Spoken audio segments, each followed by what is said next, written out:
এক ধনী আর আল্লাহভীরু বৃদ্ধ লোক একদিন নিজের সন্তানকে ডেকে বলল, আমার বয়স হয়েছে, যে কোনো দিন আমাকে চলে যেতে হবে আল্লাহর কাছে, কিন্তু আমার একটা শেষ অনুরোধ আছে তোমার কাছে।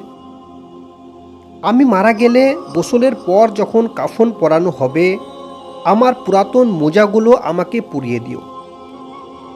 ছেলে বলল, এটা তো কোনো বড় চাওয়া না, আমি তোমার শেষ ইচ্ছা পূরণ করব। আর কি ইচ্ছা আছে বাবা তোমার? আর কিছুই নেই। এর কিছুদিন পর লোকটি মারা গেল। আত্মীয় পড়শি সবাই আসলো শেষবারের মতো দাফনে অংশ নিতে। কাফন পরানো শেষ হলে শোকে কাতর ছেলের হঠাৎ মনে হলো বাবার শেষ ইচ্ছার কথা।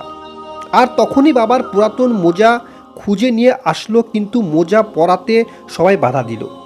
সে সবাইকে তার বাবার শেষ ইচ্ছার কথা জানালেন, কিন্তু কেউ তার কথা শুনল না। সবাইকে অনেক অনুরোধ করলেও কেউ রাজি হলো না, কারণ 3 টুকরো সাদা কাফন ছাড়া আর কিছুই দেওয়া মুসলমানদের দাফনের নিয়মে নেই।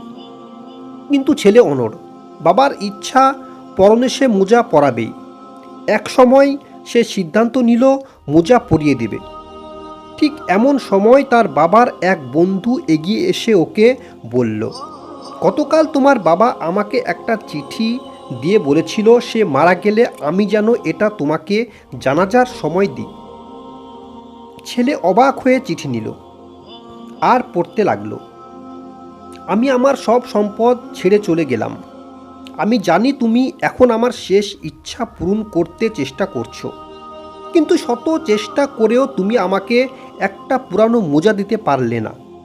এটাই নিয়ম, এটাই মানতে হবে। একদিন তোমাকেও আমার মতো সব সম্পদ, আত্মীয়, বন্ধু সবাইকে ছেড়ে আসতে হবে।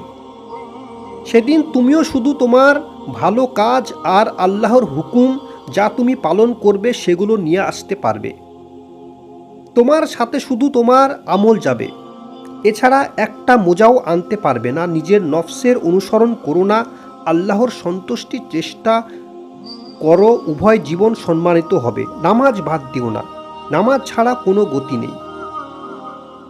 দুনিয়াতে আল্লাহ আমাদের ইবাদত করতে পাঠিয়েছেন। দুনিয়া শুধুমাত্র পরীক্ষার কেন্দ্র, আসল জীবন মৃত্যু পর শুরু। আর মনে রেখো, গরিব এতিমদেরও তোমার সম্পদের হক আছে, তাদের হক বুঝিয়ে দিও। আর দান সাদকা বেশি বেশি করবে।